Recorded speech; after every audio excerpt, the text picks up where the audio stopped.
Hello everyone, so welcome back to another video. तो जैसे कि आप सभी को daddy of finance account assistant exam is going to be held from the 30th of January, मतलब कि हमारे पास समय बहुत ही कम है। तो मैंने आप सभी को गारंटी दी है कि आपका जो अकाउंटेंसी का सिलेबस है, जो 30 नंबर की एक सेक्शन है, मैं आपको कंप्लीट इस 30 दिन के समय में ऐसे रिवाइज करा दूंगा कि आपने अगर अकाउंटेंसी पहले पढ़ी भी नहीं हुई तो आप आसानी से 20+ टारगेट भी कर सको। तो जो भी चैनल पे नए हो चैनल को सब्सक्राइब कर ले ताकि हमारे एंड से जब भी कोई न्यू वीडियो अपलोड हो आप तक सबसे पहले पहुंचे। आज हमारा सेशन नंबर 2 है। सेशन नंबर 1 हमने कल डिस्कस किया था, अराउंड 1 आवर का वो सेशन था। होप सो आप सबने वो देखा होगा और जो मैंने आपको टास्क दिया था उसको भी आपने भरपूर निभाया होगा। तो आज हमारा सेशन नंबर 2 है, तो जिसमें हम आगे डिस्कस करने वाले that is introduction to financial accounting and system. ये जो हमारा टॉपिक है इसे हम कंप्लीट कर देंगे और साथ में आपको बता दूं इस लेक्चर के एंड में हम अराउंड 100 एमसीक्यू कवर करने वाले हैं। आज ही के लेक्चर में 100 एमसीक्यू भी डिस्कस करेंगे और साथ में ये टॉपिक को हम क्रॉस भी कर देंगे, खत्म भी कर देंगे। और इधर से जितने भी आपके एमसीक्यू बने मैं गारंटी देता हूं आप उसे आसानी से क्लिक कर पाओगे। आगे बात करते हैं अब हम, जैसे कि आप सभी को होता है that in your finance account assistant syllabus, उसमें आपके 8 सेक्शंस है। उसमें एक सेक्शन है date is accountancy, 30 number section है। मैं आपको गारंटी देता हूं आप इस सेक्शन को अभी छोड़ सकते हो। लास्ट के जो मैं 2 घंटे आपके लिए रोज 10 बजे आपके लिए एक लेक्चर आया करेगा और आपको एक टास्क दिया जाएगा, वो 2 घंटे आप रिवीजन के लिए अकाउंटेंसी को दे सकते हो। पहले आप मेरा लेक्चर देखिए, उसका जो मैं टास्क दूंगा वो आप कीजिए, आपका आसानी से 30 दिनों में ये रिवाइज हो जाएगा। तो चलो, तो कल हमने ये सब कुछ कवर अप कर लिया था। होप सो आपको ये क्लियर होगा। ये सब कुछ हम पढ़ चुके हैं। ये मैंने पीडीएफ भी आपको टेलीग्राम पे प्रोवाइड कर दिया है कंप्लीट। ये 159 पेजों की पीडीएफ है, मैं आपको प्रोवाइड कर चुका हूं, आप इधर पढ़ भी सकते हो। अब आज से हमने पढ़ना है, आज की जो टॉपिक में हमने पढ़ने जा रहे हैं that is accounting assumptions, accounting principle, accounting cycle हम पढ़ेंगे। फिर उसके बाद अकाउंटिंग और बुककीपिंग में डिफरेंस पढ़ेंगे और साथ में इसी टॉपिक के रिलेटेड हम 100 एमसीक्यू भी कवर अप करेंगे। तो एंड तक जरूर बने रहेगा। तो बात करते हैं अकाउंटिंग अजम्पशन। अब हमने जब अकाउंटिंग करनी है, सर अकाउंटिंग है क्या? Accounting sir it is a language. ये हमारी ये लैंग्वेज है किसकी? बिजनेस की एक लैंग्वेज है। तो बिजनेस की लैंग्वेज है, तो जब भी हमने ये अकाउंटिंग करनी है मतलब हमने बिजनेस का लेखा जोखा लिखना है, उसका एक तरह से रिकॉर्ड करना है। तो उस जब रिकॉर्डिंग हमने करनी है तो उसमें कुछ एजम्पशंस होंगी। किसके तहत हमने उसकी रिकॉर्डिंग करनी है, क्या सोच के हमने उसकी रिकॉर्डिंग करनी है, तो वो एजम्पशंस हम इधर पढ़ने वाले हैं। बात करते हैं, अगर मैं आपको बताता हूं अजम्पशंस और प्रिंसिपल, ये दोनों मिला के आप कह सकते हो कि मैक्सिमम टू मैक्सिमम 2 ही एमसीक्यू आएंगे। छोटे से टॉपिक है, ज्यादा बड़े नहीं है। तो लेकिन एमसीक्यू जरूर आएगा इसके रिलेटेड, मैं ये गारंटी आपको देता हूं। चाहे एक आएगा लेकिन मैक्सिमम 2 ही आएंगे, 2 से ज्यादा नहीं आ सकते। बात करते हैं अकाउंटिंग अजम्पशन की।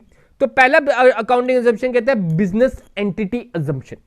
ठीक है, ये हमने वैसे कल भी डिस्कस किया था। मैंने बस इसका एक तरह से आपको आइडिया दे दिया था। मैंने आपको बताया था कि एक जो बिजनेस है it is different from its owner. ये चीज मैंने आपको बताई थी। जी सर, ये आपने बताई थी। तो ये कंसेप्ट यही कहता है, ये अजम्पशन यही कहता है that the business and the business owner are 2 different entity. वो दोनों अलग अलग हैं, उन दोनों की अलग अलग प्रॉपर्टीज हैं, उन दोनों की अलग अलग एसेट्स हैं, उन दोनों की अलग अलग लाइबिलिटीज हैं। जब एक बार बिजनेस की कोई रजिस्ट्री हो गई, ठीक है, अब आपको पता है ना बिजनेस की रजिस्ट्रेशन करानी पड़ती है। जिस फर्म होता है, फर्म नेम होता है, बिजनेस का एक नाम होता है। जब हमने उसकी रजिस्ट्री करा दी, वो एक आर्टिफिशियल पर्सन बन गया। बस और बस वो चल नहीं सकता, सांस नहीं ले सकता, लेकिन अब वो एक इंसान जरूर बन चुका है जो बस खाना भी नहीं खाता, सिर्फ और सिर्फ एक जगह बैठा हुआ है। अपने नाम वो प्रॉपर्टी भी ले सकता है, प्रॉपर्टी बेच भी सकता है। ठीक है, इधर से हमारा एक नया कंसेप्ट आ गया दैट आफ्टर रजिस्ट्रेशन करने के बाद बिजनेस एक आर्टिफिशियल पर्सन बन जाता है। सिर्फ और सिर्फ वो सांस नहीं ले रहा, ये फर्क है एक नेचुरल पर्सन और एक आर्टिफिशियल पर्सन में।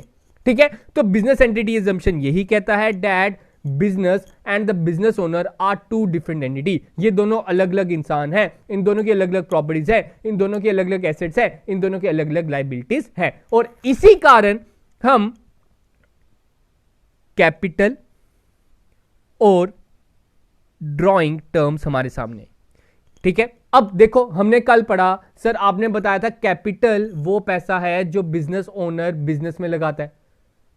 इसी कंसेप्ट के कारण कैपिटल वर्ड आया। अगर ये दोनों एक ही इंसान होते तो हमें कैपिटल वर्ड लिखने की क्या जरूरत थी?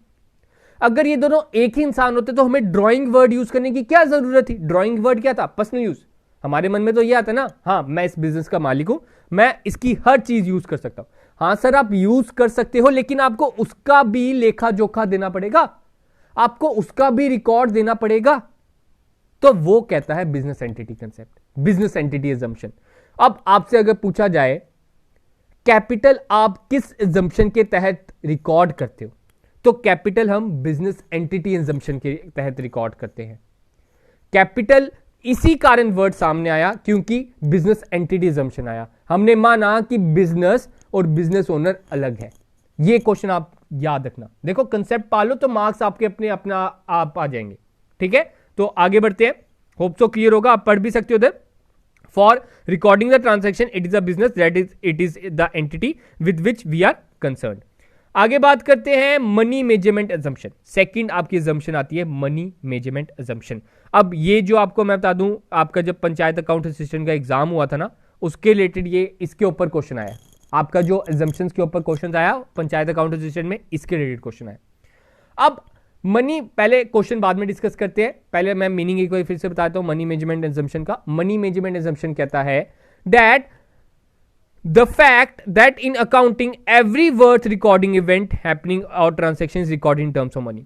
हमने सिर्फ और सिर्फ उसकी रिकॉर्डिंग करनी है जिसे हम मनी में मेजर कर सकते हैं, जिसे हम मनी में तोल सकते हैं। That is our money measurement assumption. अब इसके तहत क्या क्वेश्चन आया था कि हम ह्यूमन रिसोर्स को, हम इंप्लॉय को क्यों नहीं रिकॉर्ड करते, किस अजम्पशन के तहत रिकॉर्ड नहीं करते।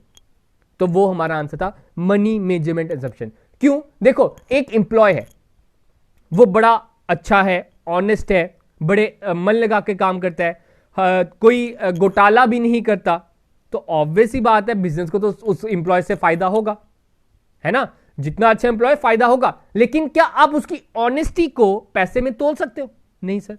मैंने बोला उसकी ऑनेस्टी है 20 रुपए की ऑनेस्टी है उसके पास, उसके पास 30 रुपए की ऑनेस्टी है, इतना सच्चा आदमी है, ऐसा नहीं हो सकता।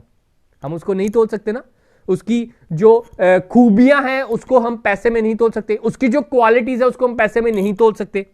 तो वो जो ह्यूमन रिसोर्स है वो हमारा अकाउंटिंग में क्यों नहीं आता? Just because of money measurement assumption, इसके कारण वो नहीं आता। होप सो क्लियर होगा। आगे बात करते हैं गोइंग कंसर्न। गोइंग कंसर्न मतलब कि बिजनेस चलता रहेगा फॉर इनडेफिनेट पीरियड। हमने जब भी बिजनेस की रिकॉर्डिंग करनी है, देखो फॉर एग्जांपल मेरे मन में खोट तो आ गया कि हाँ मैं 10 दिनों में ही बिजनेस बंद कर दूंगा, मेरे को बिजनेस का लॉस हो रहा है, तो लेकिन ऐसा नहीं है कि जो 10 दिन मेरे बचे हैं मैं उसकी इस तरह से रिकॉर्डिंग करूं कि बिजनेस बंद होने वाला है, ऐसा नहीं है। तो going concern concept is also known as continuity assumption. हम एज्यूम करते हैं कि हमारा बिजनेस चलता रहेगा, चाहे हमें पता भी चल गया कि 10 दिन बाद बिजनेस बंद भी होने वाला है। सारी की सारी ट्रांसैक्शन हमने उसी प्रोस्पेक्ट से करनी है कि बिजनेस चलता रहेगा। ठीक है, तो बस देखो ये इतना बड़ा कॉम्प्लिकेटेड नहीं है, इसको ज्यादा कॉम्प्लिकेटेड नहीं बनाना। तो गोइंग कंसर्न अजम्पशन सिर्फ और सिर्फ इसका दूसरा नाम याद रखो, दैट इज कॉन्टिन्यूअस अजम्पशन। हम एज्यूम करते हैं कि बिजनेस चलता रहेगा। आगे बात करते हैं अकाउंटिंग पीरियड अजम्पशन। ठीक है, अकाउंटिंग पीरियड एजम्पशन होता है मतलब कि आपका अगर फॉर एग्जांपल आपके बिजनेस के 10 साल का टाइम पीरियड है, ठीक है, आपके बिजनेस का 10 साल का टाइम पीरियड है। अब इस 10 साल के टाइम पीरियड को हम छोटे छोटे इंटरवल्स में बांट देते हैं। मतलब कि इंटरवल्स में तो बांटते हैं और मैक्सिमम हम उसे मैक्सिमम क्या हमेशा ही हम उसे साल के हिसाब से बांटते हैं। 1 साल, 2 साल, 3 साल, 4, 5, 6, 7, 8, 9, 10। ठीक है, 10 सालों में हमने इसे बांट दिया। तो that is accounting period assumption. हम अकाउंटिंग पीरियड के हिसाब से अकाउंटिंग करते हैं, हम साल के हिसाब से अकाउंटिंग करते हैं। हम जब प्रॉफिट पता करते हैं तो एक साल के हिसाब से अपना प्रॉफिट पता करते हैं। अब इसी अजम्पशन के तहत हमने कल क्या पढ़ा था? हमने 4 चीजें पढ़ी थी, आप सभी को याद होगा। Outstanding expense, accrued income, income received in advance, income paid in advance and so on. ये 4 चीजें हमने पढ़ी थी। तो यही चीज अकाउंटिंग पीरियड अजम्पशन के कारण ही इन वर्ड्स का काम आया। ठीक है, देखो फॉर एग्जांपल मेरा रेंट था 100 रुपए, महीने का रेंट था 100 रुपए। 12 महीनों का कितना हो गया सर? 1200 रुपए। साल का मेरा रेंट कितना हो गया? 1200 रुपए। लेकिन मैंने रेंट दिया है 1500 रुपए। मैंने रेंट कितना दिया? 1500 रुपए। 1200 मैंने देना बनता था साल का, लेकिन मैंने रेंट कितना दे दिया, 1500 दे दिया, मतलब 300 मैंने क्या दे दिया, एडवांस में दे दिया। तो ये 300 जो है हमारा एसेट वाली साइड चल जाएगा। ठीक है, इसी कंसेप्ट के तहत, इसी अजम्पशन के तहत, क्योंकि हम इसमें जितने भी खर्चे, जितनी भी इनकम लेंगे सिर्फ और सिर्फ साल की लेंगे। अब मेरा मन करेगा 1500 का 1500 मैं अपने प्रॉफिट एंड लॉस अकाउंट में डाल दूं, ऐसा तो नहीं है। ठीक है ना, 1500 अगर मैं प्रॉफिट एंड लॉस में डाल दूंगा, ऑब्वियस ही बात है मेरा इस साल का प्रॉफिट घट जाएगा, अगले साल का प्रॉफिट बढ़ जाएगा, तो वो तो गलत बात है ना। मुझे इस साल का प्रॉफिट पता करना है, मैंने पता करना है मेरे 2020 से लेकर 2021 में मैंने कितना प्रॉफिट कमाया, तो उसके लिए मैं इसी महीने, इन्हीं 12 महीनों का खर्चा लूंगा। मैं जो 300 में मैंने एक्स्ट्रा दिया है, अगले साल का जो एक्स्ट्रा दिया है, क्या मैं ये इंक्लूड करके अपना इस साल का प्रॉफिट कम नहीं हो जाएगा मेरा? ये कौन से कंसेप्ट के तहत? अकाउंटिंग पीरियड अजम्पशन के तहत। ठीक है, याद रखना, अकाउंटिंग पीरियड अजम्पशन कहता है आप अपने जो आपके लाइफ है, आपका जो बिजनेस की लाइफ है, उसको छोटे छोटे हिस्से में बांट दो, और मैक्सिमम हमेशा ही हम इसको क्या करते हैं, एक ईयर के अकॉर्डिंग बांटते हैं, and that is your financial year, that is 1 April to 31 मार्च। ये आप सभी को पता होगा, that is your financial period. आगे बात करते हैं अकाउंटिंग प्रिंसिपल्स। ठीक है, जिसे हम अकाउंटिंग कंसेप्ट्स भी बोलते हैं। होप सो आपको अजम्पशंस क्लियर होंगे।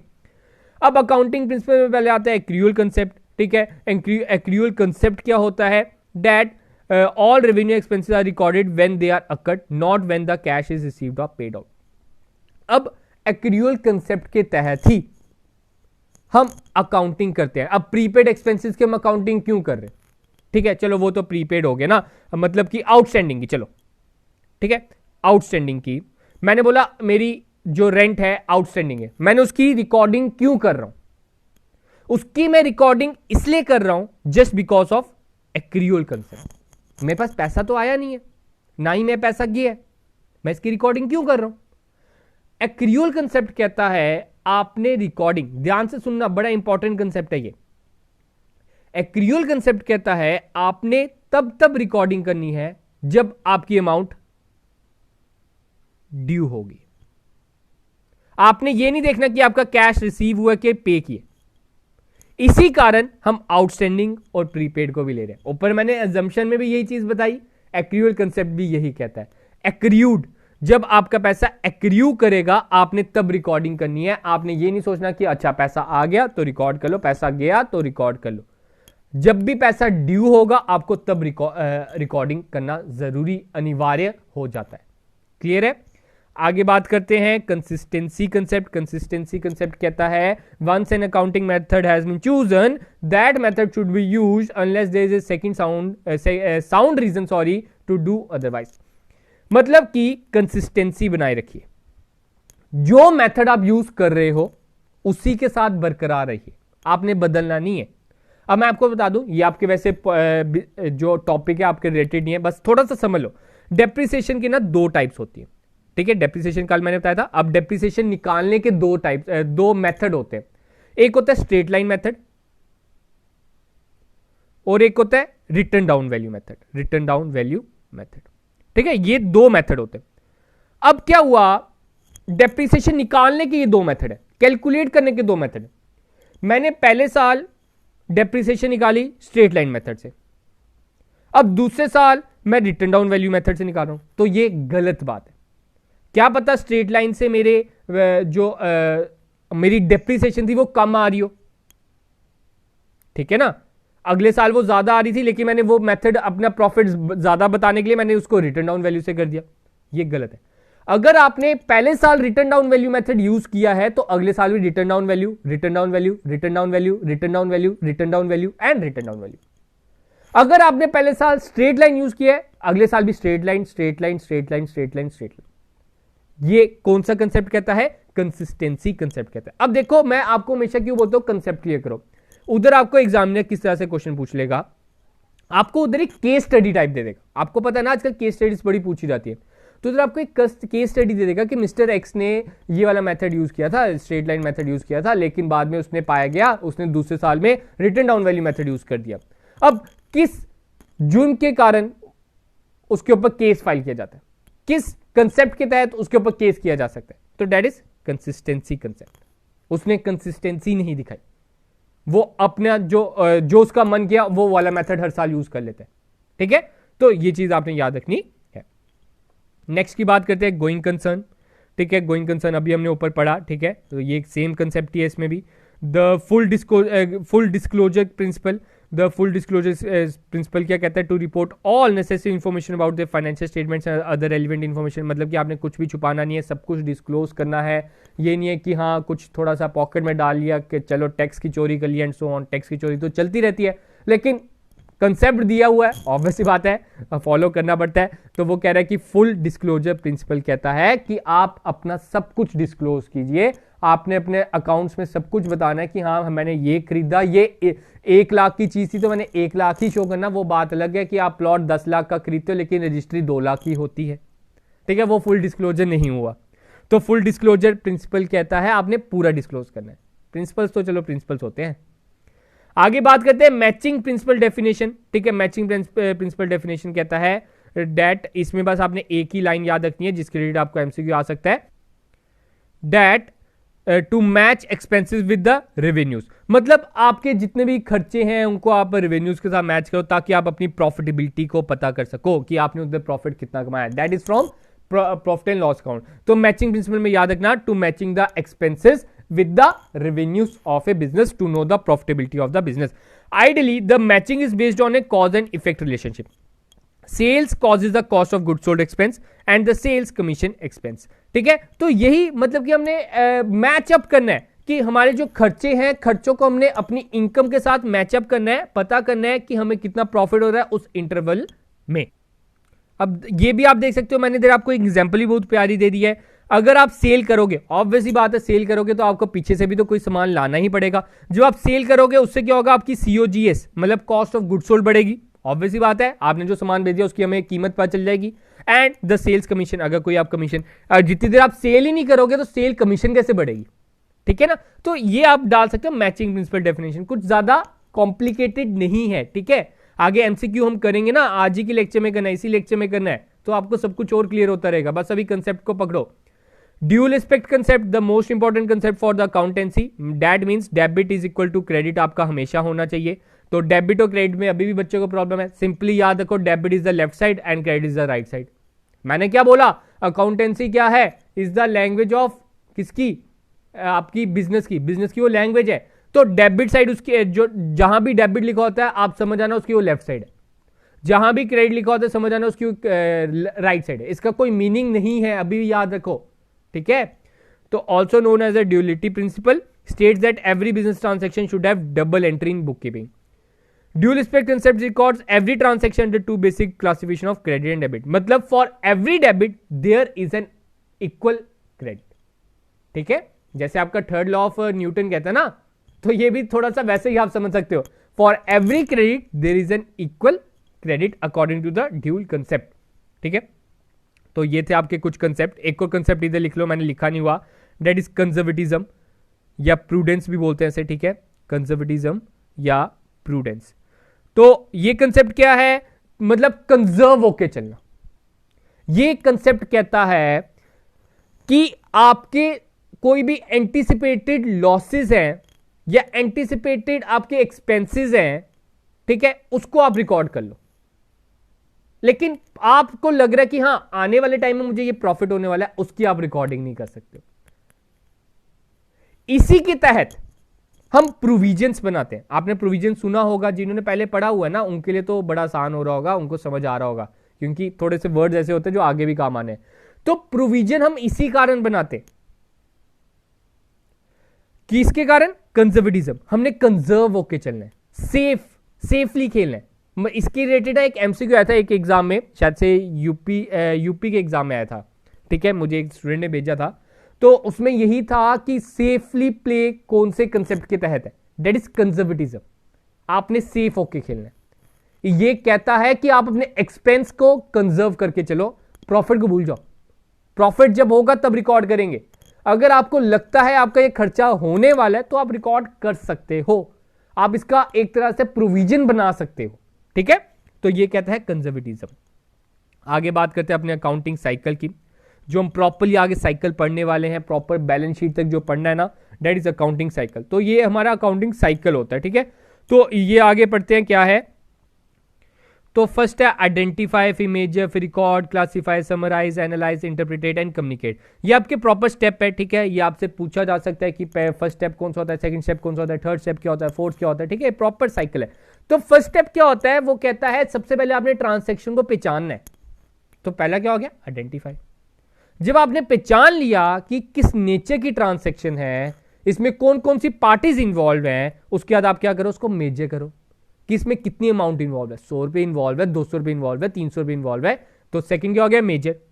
अब आपने मेजर भी कर लिया, आइडेंटिफाई भी कर लिया, आपने पहचान लिया इसमें दो पार्टियां हैं, mister Ram and mister Shyam. आपने पहचान लिया इसमें 100 रुपए इन्वॉल्व है।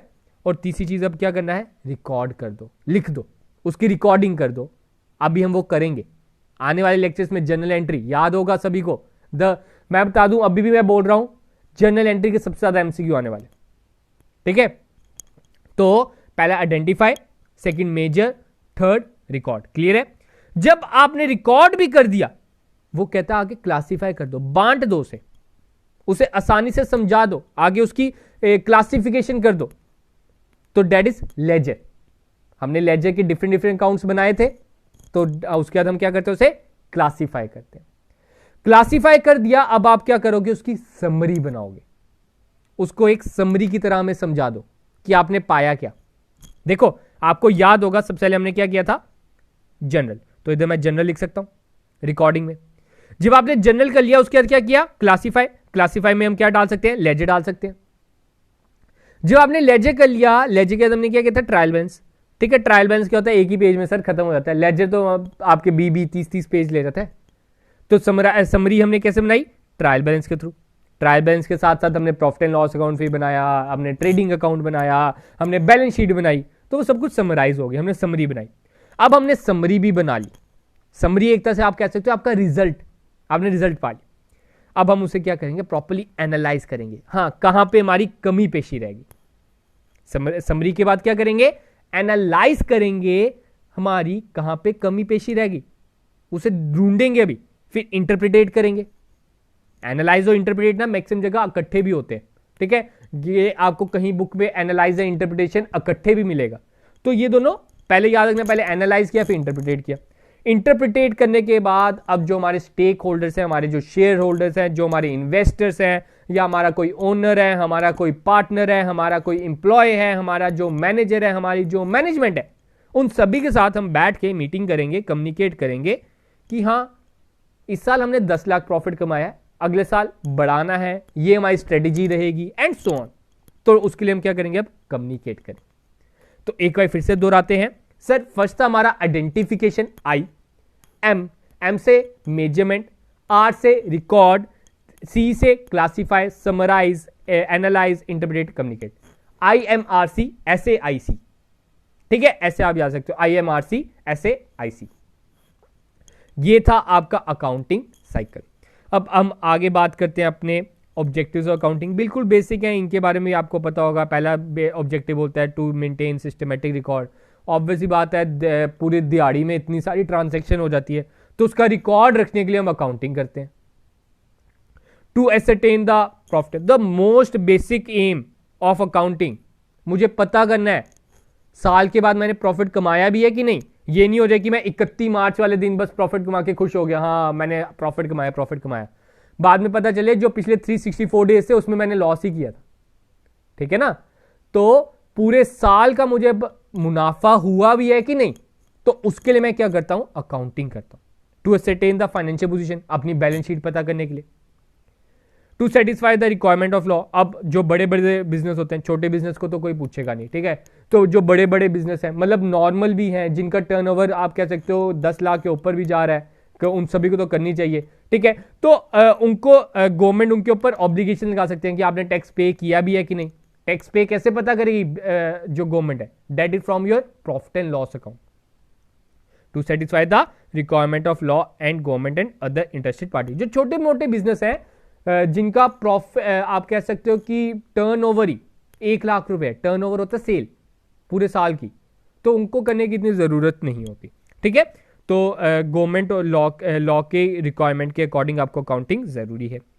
टू फैसिलिटेट रेशनल एंड फ्रेस्टिक डिसीजन मेकिंग, अब आपने कोई डिसीजन मेकिंग करनी है वो भी आपकी इसमें आएगी कि आपने कैसे पता करोगे कि आपने डिसीजन कैसे लेने हैं, आपने एनालाइज कैसे करना है। अगर आपका पास कोई लेखा जोखा होगा, आपके पास कोई रिकॉर्ड होगा, तो वो आप तभी कर पाओगे।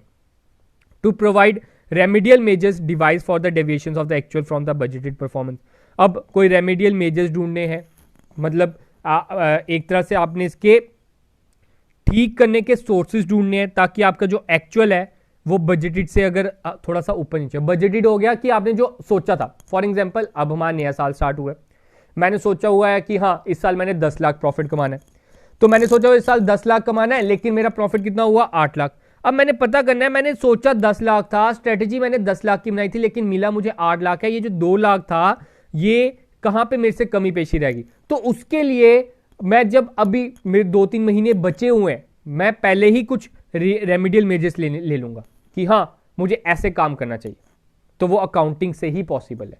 ठीक है, तो ये सब कुछ थे आपके अकाउंटिंग के ऑब्जेक्टिव्स। अब नीचे आपको मैं बुक कीपिंग अकाउंटिंग के डिफरेंस बता देता हूं।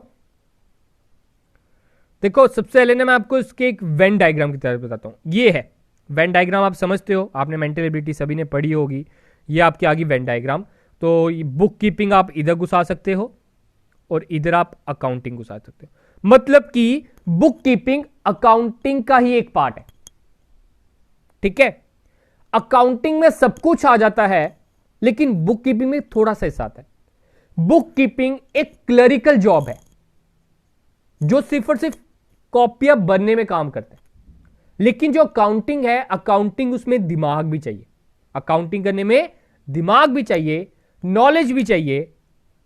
ठीक है, आपको उसको इंटरप्रिटेट करना आना चाहिए, दैट इज इन अकाउंटिंग। आपको उसे एनालाइज करना आना चाहिए, दैट इज इन अकाउंटिंग। आगे बढ़ते हैं, अब क्या लिखा है। सबसे पहले आता है book keeping is a primary stage, the most important. आपसे पूछा जा सकता है पहले प्राइमरी स्टेज क्या रहेगी, book keeping. Apart from primary stage it includes secondary stage of analysis and interpretation, मतलब कि इसमें प्राइमरी स्टेज तो आता ही आता है अकाउंटिंग में। अभी मैंने आपको वेन डायग्राम के थ्रू बताया, अकाउंटिंग में प्राइमरी स्टेज तो आता ही आता है, मतलब बुक कीपिंग आता ही आता है, लेकिन साथ में बाकी पार्ट्स भी आते हैं, likewise interpretation, analyse, communication. It is routine and clerical in nature, it is analytical in nature, मतलब इसमें एनालिसिस स्किल चाहिए, इसको समझने की क्षमता चाहिए, इसको नॉलेज चाहिए। लेकिन जो बुक कीपिंग है ना, बुक कीपिंग सिर्फ और सिर्फ कहता है तुम कॉपियां भरो, तुम रिकॉर्डिंग करो एंड बस, तुम्हें और कुछ नहीं सोचना। ठीक है, नॉलेज क्या चाहिए बुक कीपिंग में,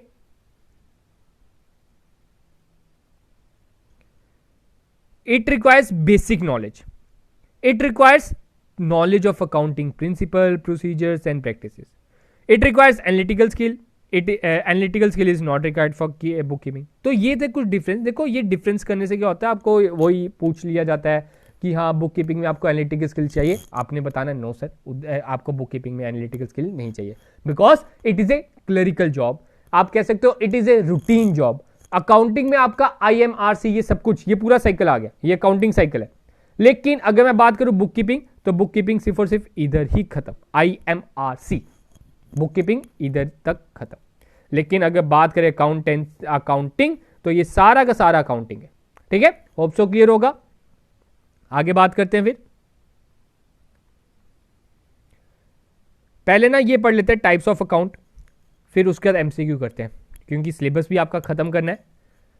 अगर मैं इतनी मेहनत कर रहा हूं, आपका भी हक बनता है कि इसे आगे बढ़ाया जाए, इसे शेयर किया जाए। अब आपके एंड पे आपके प्यार पे डिपेंड है कि आप इसको कितना आगे लेके जाते हो।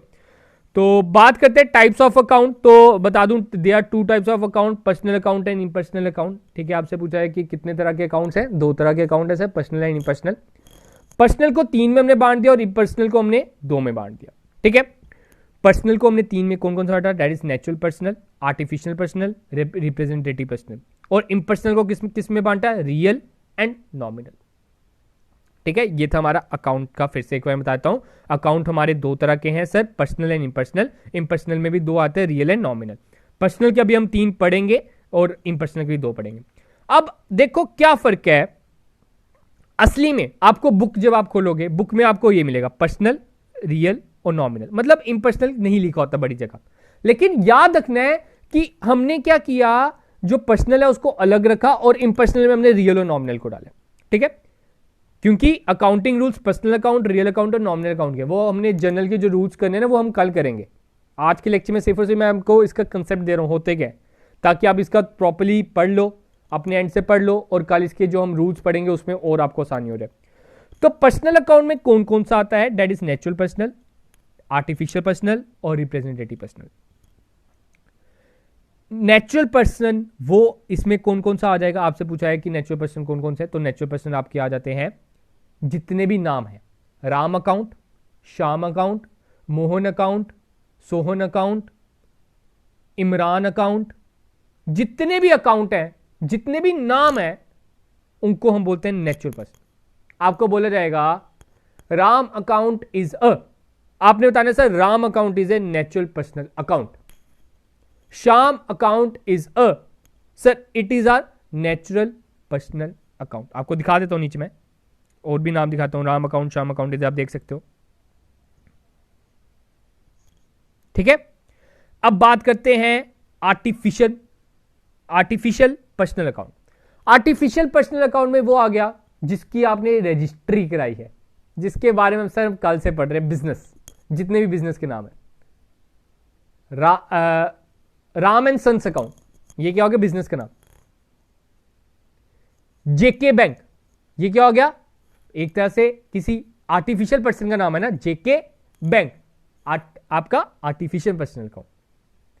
और बात करें हम तो ABC limited, best price, easy day, Walmart, Reliance company, Bata company, Tata company, ये सब कुछ क्या है, आर्टिफिशियल पर्सनल अकाउंट। ये देखो ये सब इंसान हैं, जितने भी मैंने नाम लिए, टाटा, रिलायंस, आपका गो एयर, आपके जितने भी हैं, ठीक है, ये सब कुछ क्या है, आर्टिफिशियल। गवर्नमेंट की जितनी भी ऑर्गेनाइजेशन है, वो जितनी भी अपनी एक तरह से एक्ट्स बनाती है, वो भी सब कुछ हम किस में डाल सकते हैं, आर्टिफिशियल पर्सनल अकाउंट, क्योंकि उनकी भी एक तरह से रजिस्ट्री होगी होती है ना, वो भी अपने नाम पे कुछ ना कुछ खरीद सकते हैं, बेच सकते हैं, बस तो बस वो सांस वगैरह नहीं ले सकते, उसके कारण हम उनको किस में डालते हैं, आर्टिफिशियल पर्सनल अकाउंट में। इधर मैं आपको दिखाता हूं, आर्टिफिशियल पर्सनल अकाउंट में जितने भी फर्म है, कोऑपरेटिव सोसाइटीज हैं, जितनी भी कंपनीज हैं, जितनी भी एजुकेशन इंस्टीट्यूशंस हैं, जो सांस नहीं ले सकते लेकिन अपने नाम पे खरीद बेच सकते हैं, उनको हम डालते हैं आर्टिफिशियल पर्सनल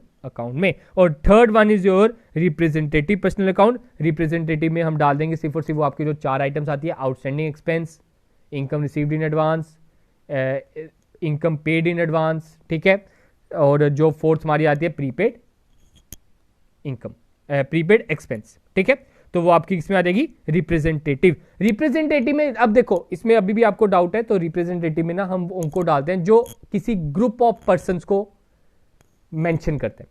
तो अब देखो मेरा एक है, फॉर एग्जांपल राम को मैंने देने थे 100 रुपए का रेंट देना था, अभी शाम को भी मैंने 100 रुपए के रेंट देना था, मोहन को भी मैंने 100 रुपए का रेंट देना था। तो मैं ये तो नहीं करूंगा राम की अलग एंट्री करते रहूंगा, शाम की अलग करते रहूंगा, मोहन, तो इन तीनों को मैं कलेक्टिवली नाम दे देता हूं, इनको मैं क्या देता हूं, आउटस्टैंडिंग रेंट। तो कलेक्टिवली नाम दे दिया, इसमें राम भी आ जाएगा, श्याम भी आ जाएगा, मोहन भी आ जाएगा।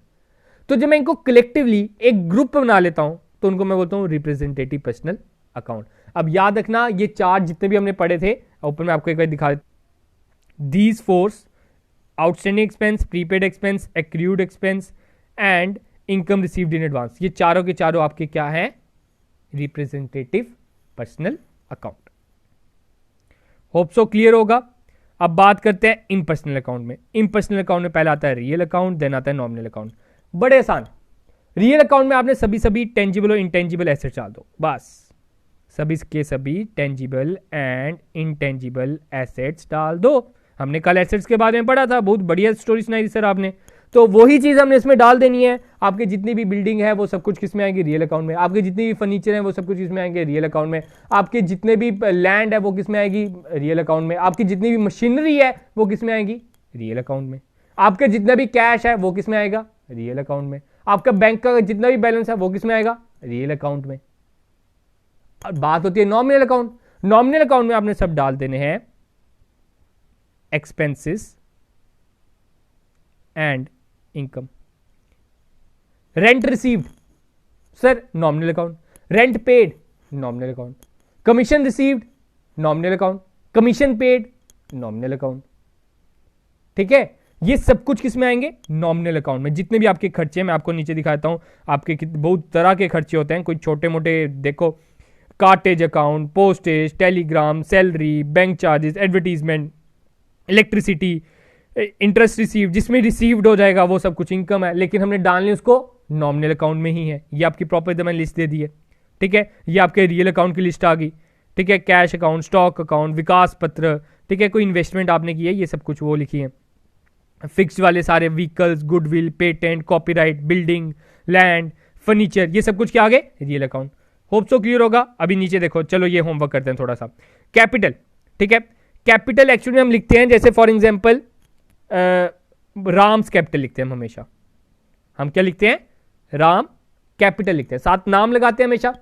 तो साथ में हम नाम लगाते हैं तो ये क्या आएगा आपका? Personal account. बी की बात करें, building, sir building is our real account. Sir carriage inward हमारा एक्सपेंस है, खर्चा है, तो nominal account. Sir cash is our asset है, sir real account. Sir commission received is our income, तो नॉमिनल अकाउंट।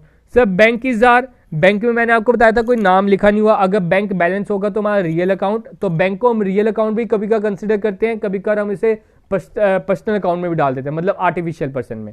ठीक है, तो आप इधर रियल भी कर सकते हो, आर्टिफिशियल पर्सन भी कर सकते हो, नो डाउट। परचेजेस, ठीक है, परचेजेस भी आपका क्या हो जाता है? एक तरह से एक्सपेंस हो जाता है, तो हम इसको किस में डाल देंगे? Nominal account. चंद्रू, चंद्रू आपका एक नाम है, तो ये पर्सनल अकाउंट आ जाएगा। कौन सा? आपका natural personal.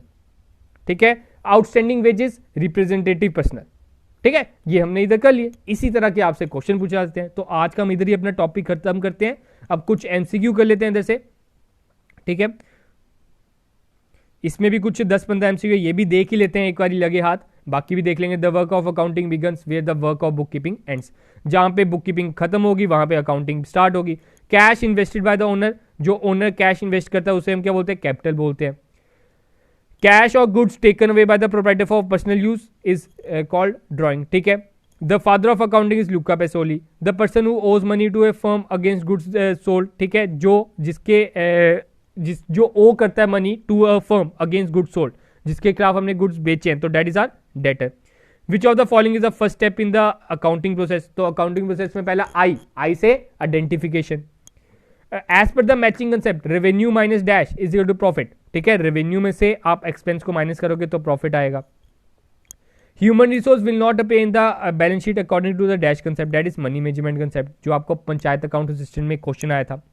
Which of the following is not a fixed asset? ठीक है, building and machinery is a fixed asset, plant and machinery fixed asset, balance with bank is not a fixed asset.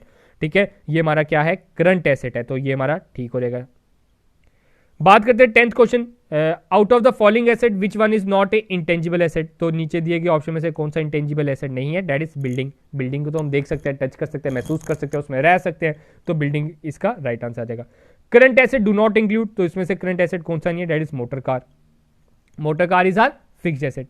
For every debit there will be an equal credit according to which concept? मैंने इसमें चिंग के आपको बोला, that is according to dual concept. ठीक है, तो dual aspect आ जाएगा। Accounting has been referred to as a dash of the business, ये भी मैंने आपको बढ़िया आज के लेक्चर में बोला, that is language of business. We can say that business in profit when income exceeds expenditure. ठीक है, इसके मैंने थोड़े से बोल्ड किए, आगे आपको बोल्ड नहीं मिलेंगे। Pick the odd one out, goodwill. ठीक है, गुडविल को इसमें क्यों लिया गया? बिकॉज अगर हम बात करें टूल्स, लैंड, ये सब कुछ क्या है? टेंजिबल है, लेकिन गुडविल इसमें क्या है? इंटेंजिबल है, तभी हमने ऑड वन आउट कौन सा लिया? इंटेंजिबल को ले लिया। होप सो क्लियर होगा। अब आगे बात करते हैं बाकी एमसीक्यू। तो इधर से हम करते हैं एमसीक्यूज अपने स्टार्ट। तो आज का पहला एमसीक्यू क्या कह रहा है? अकाउंटिंग इज ए, ठीक है, कह रहा है accounting is A only an art, only an science, art and science both. देखो अभी हमने पढ़ा दैट अकाउंटिंग के कुछ प्रिंसिपल्स भी हैं, तो अगर उसके प्रिंसिपल्स हैं तो वो ऑब्वियसली बात है साइंस है। ठीक है, साइंस तो हमारा टिक हो गया। अब आपको बता दो अकाउंटिंग एक आर्ट भी है, जितनी आप इसकी प्रैक्टिस करोगे, मैं आपको हमेशा बोलते रहा हूं कि अकाउंटेंसी एक कंसेप्शन सब्जेक्ट है, प्रैक्टिस करोगे तो आसानी से समझ आएगा, कंसेप्ट पाओगे तो आसानी से समझ आएगा। तो ये आपका accounting is an art as well as science both, तो आपका सी ऑप्शन का सही रहेगा। बात करते हैं सेकंड क्वेश्चन की। Modern system of book keeping is single entry system, double entry system की बीडी सिस्टम, तो इसका आंसर आएगा B option, that is double entry system. Third question की बात करते हैं, the work of accounting begins, ये भी हमने डिस्कस किया, where the work of book keeping ends, ठीक है, तो इसका बी ऑप्शन रहेगा, ठीक है। तो फोर्थ क्वेश्चन की बात करते हैं, cash invested by owner is called, ये भी हमने पढ़ा capital.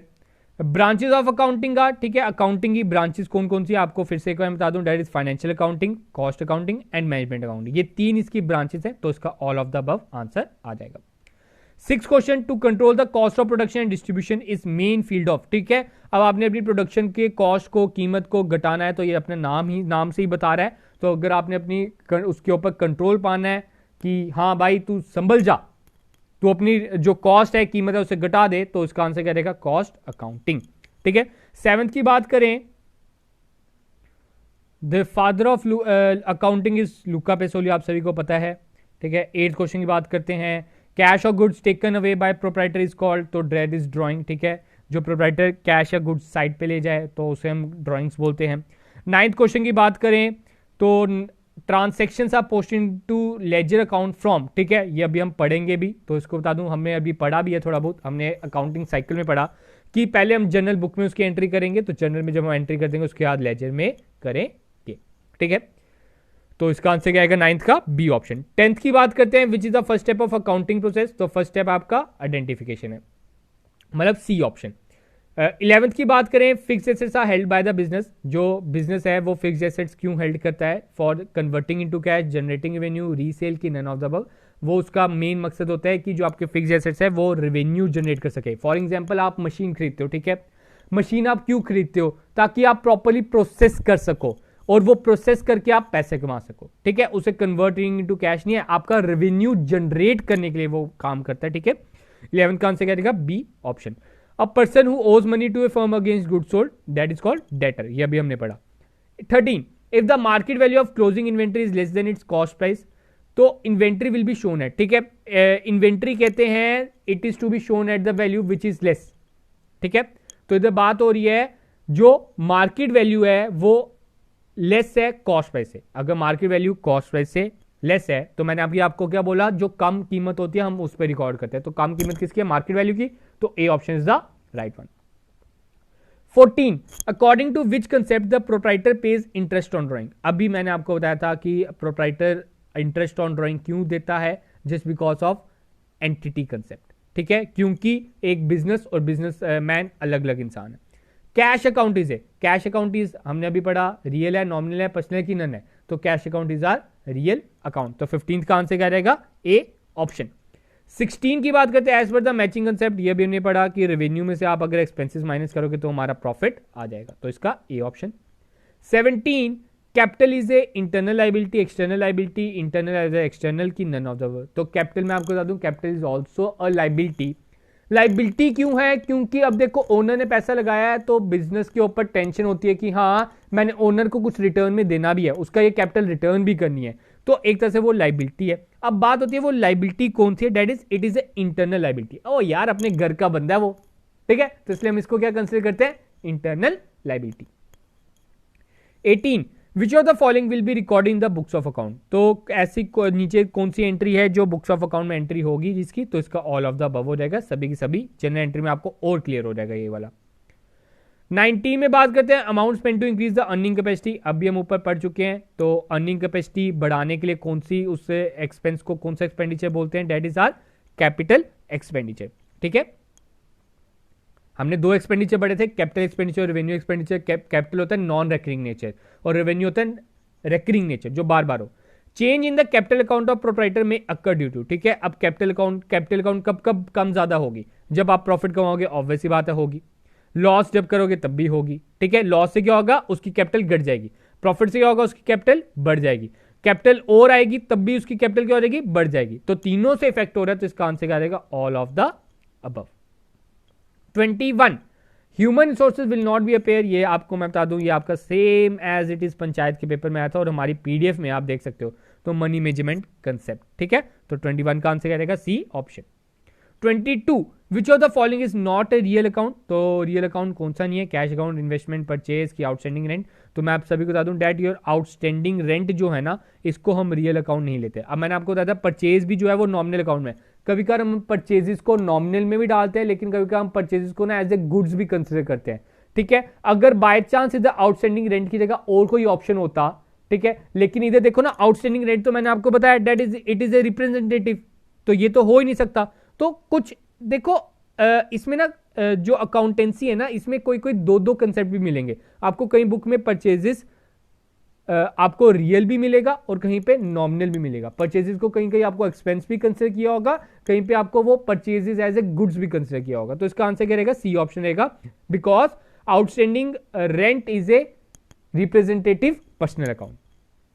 23 which of the following is incorrect, नीचे बोलता है कि कौन सा इनकरेक्ट है, ठीक है। आप देख सकते हो डैट इधर बोला है outstanding expense is a current asset, तो ऐसा है क्या, नहीं।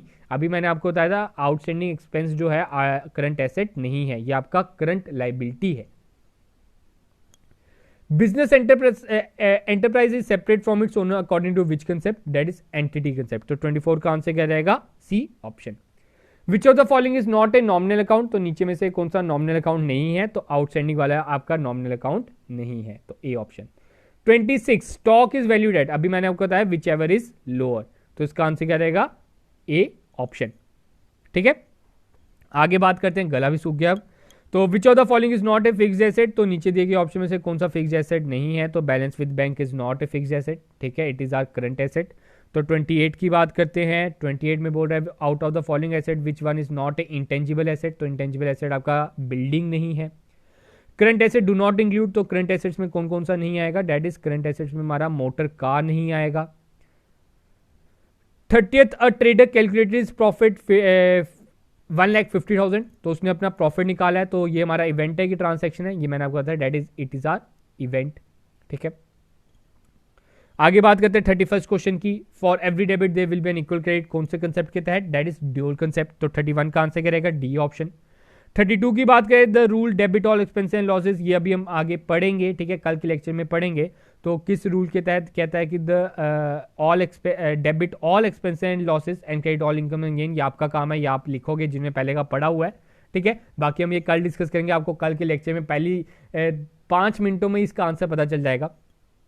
Profit and loss is calculated at the stage of, जो आपका प्रॉफिट एंड लॉस है हम कौन सी स्टेज पे कैलकुलेट करते हैं, at the time of classification, ठीक है, is calculated at the time of classification, ठीक है। तो 34 की बात कर, नहीं सॉरी 33 में समराइजेशन, 33 का आपका समराइजेशन आएगा, क्योंकि जब हम उससे समरी बनाएंगे, मतलब पहले ट्रायल बैलेंस बनाएंगे, ट्रायल बैलेंस के बाद हम उसके प्रॉफिट एंड लॉस अकाउंट, फिर उसके बाद आपके पहले trading then profit and loss account, उसमें हम पता करेंगे। 34 which of the following is a real account, तो इसमें से कौन सा रियल अकाउंट है, रियल अकाउंट में कौन से हम डालते हैं, डेट इज आर एसेट्स डालते हैं, तो सभी एसेट्स इसमें हमें दिख रहा है, date is only a building is our asset, तो इसका 34 का आंसर क्या रहेगा, ए ऑप्शन। 35 द प्रिंसिपल, ये भी आपका आंसर कल वाले लेक्चर में पता चलेगा और आप कमेंट सेक्शन में लिख के बता सकते हैं इसका आंसर क्या है 35 का। 36 the asset that can be converted into cash with in a short period, ठीक है, वो एसेट जो कैश में बदल सकते हैं within a short period are known as current asset. The डेब्ट which are to be paid within a period, जो 1 साल के पीरियड में आपने पे करना है, that is known as current, ठीक है, करंट लाइबिलिटीज, ठीक है। 37 का क्या रहेगा, बी ऑप्शन। 38 की बात करते हैं, the sales is also known as turnover, तो सेल्स का दूसरा नाम है turnover. Bank overdraft is a, ठीक है, बैंक ओवरड्राफ्ट वो होता है, एक बार फिर से मैं बताता हूँ बैंक ओवरड्राफ्ट क्या होता है, जब आप कभी बैंक से एक्स्ट्रा अमाउंट निकाले, तो आपके अकाउंट में 100 रुपये है, लेकिन आपने अपने बैंक से 120 निकाले। अब आपके मन में आ रहा है सर ऐसा तो कभी हुआ ही नहीं है कि मेरे अकाउंट में ज्यादा कम पैसे हो तो मैं ज्यादा निकालूं, ठीक है, ऐसा नहीं हो पाता ना, लेकिन ये हम जैसे लोगों को इसकी फैसिलिटी नहीं मिलती, जो वेल नोन है बिजनेस के नाम में, ठीक है, उनको इसकी फैसिलिटीज मिलती है, ठीक है, जैसे टाटा कंपनी होगी, रिलायंस कंपनी होगी, उन्हें बैंक ओवरड्राफ्ट, वो अगर उन्हें, क्योंकि बिजनेस उधर जो बैंक है, बैंक को पता है कि इनकी रोज कितनी ट्रांसैक्शन है, इतना लेन देन है कि हाँ वो हमें पैसा रिटर्न कर देंगे। तो बैंक ओवरड्राफ्ट क्या होता है हमारा, short term liability. Purchases refer to the buying of, तो परचेजेस हम किसको रेफर करते हैं, it is the buying of goods for resale, ठीक है। तो 40th का आंसर क्या रहेगा, सी ऑप्शन। 41 गैप्स आर, ठीक है, गैप की फुल फॉर्म आपको पता होना चाहिए, आपकी गैप की हमारी फुल फॉर्म आ जाती है, that general accepted accounting principles, तो इसका बी ऑप्शन है, ठीक है, इसकी फुल फॉर्म है। 42 which one of the following is not A branch of accounting, तो इसमें से कौन सी ब्रांच ऑफ अकाउंटिंग नहीं है, तो नन ऑफ द अबव आ जाएगी, तीनों की तीनों अकाउंटिंग की ब्रांचेस है, तो 42 का आंसर डी ऑप्शन है। 43 की बात करें, financial position of a business is ascertained on the basis of, ठीक है, जो आपकी फाइनेंशियल पोजीशन है हम किसके थ्रू पता करेंगे, बैलेंस शीट के थ्रू पता करेंगे, अभी हमने पढ़ना भी है। Who is considered to be the internal user of financial information, तो इंटरनल यूजर कौन है, गवर्नमेंट तो बाहर की है, कस्टमर भी बाहर का है, क्रेडिटर भी बाहर का है, तो employ is the internal. The rule of stock valuation, cost price और realise value whichever is low is based on the accounting principle, तो ये कौन से अकाउंटिंग प्रिंसिपल पे डिपेंड है, दैट इज कंजर्वेटिज्म, ठीक है, प्रूडेंस, तो ये प्रूडेंस या कंजर्वेटिज्म के डिपेंड है, उसी कारण हम जो लोअर है उस पर रिकॉर्ड करते हैं कि हमने कंजर्व होकर चलना है। Accounting standards are issued by, तो हमारे इधर अकाउंटिंग स्टैंडर्ड्स कौन इशू करता है ये आपको पता होना चाहिए, that is D option, the institute of chartered accountant of India. 47 the small items like pencils, pens, files etc are written off within a year accounting to dash concept, ठीक है, मटेरियलिटी कंसेप्ट, तो materiality concept के तहत ही हम इसे right off कर देते हैं, क्योंकि छोटी मोटी चीजें हैं, पेंसिल्स 10 रुपए की पेंसिल, 2 रुपए की पेन पेंसिल्स फाइल्स वगैरह, ठीक है, तो ये जो स्मॉल आइटम्स हैं हम इन्हें उसी अकाउंटिंग पीरियड में राइट ऑफ कर देते हैं, that is only because of materiality concept. According to the business entity concept, ठीक है, बिजनेस एंटिटी कंसेप्ट क्या कहता है, बिजनेस एंटिटी कंसेप्ट यही कहता है कि वो दोनों अलग अलग एंटिटीज हैं, तो इधर हमारा सही ऑप्शन कौन सा आ जाएगा, that is C option, transaction between the business and its owner are recorded from the business point of view. Money measurement concept, अब मनी मेजरमेंट कंसेप्ट क्या कहता है, मनी मेजरमेंट कंसेप्ट कहता है दैट हमारी जितनी भी आइटम्स हैं जिसको आप पैसे में तोल सकते हो, आपने उसकी रिकॉर्डिंग करनी है, ठीक है, तो 49 का आ जाएगा, all transaction events which can be measured in money terms are recorded in the books of account.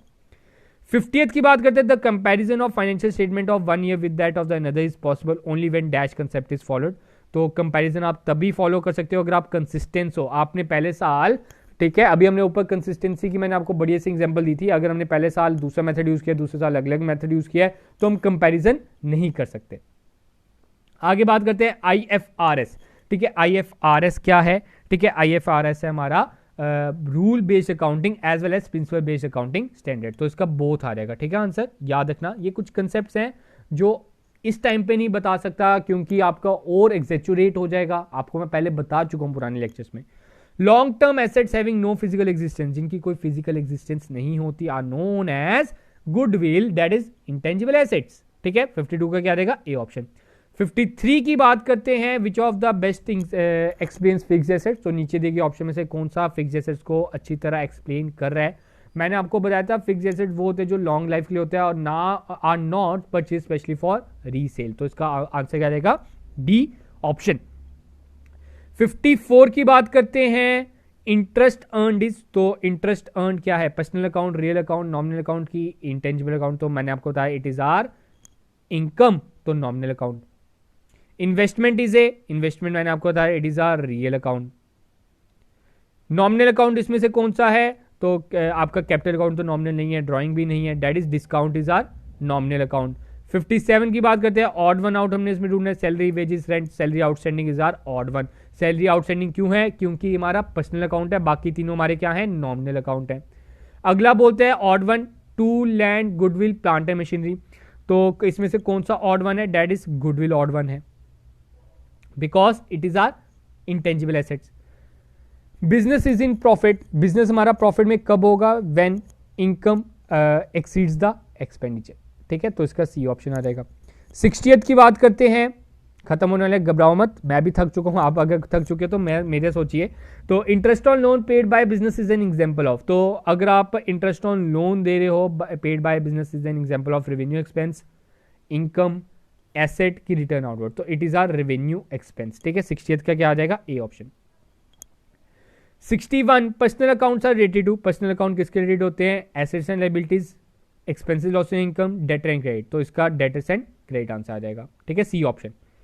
बात करते हैं 62 real account are related to, real account मैंने आपको बताया था it is related to our assets. Nominal account are related to expenses, losses and income.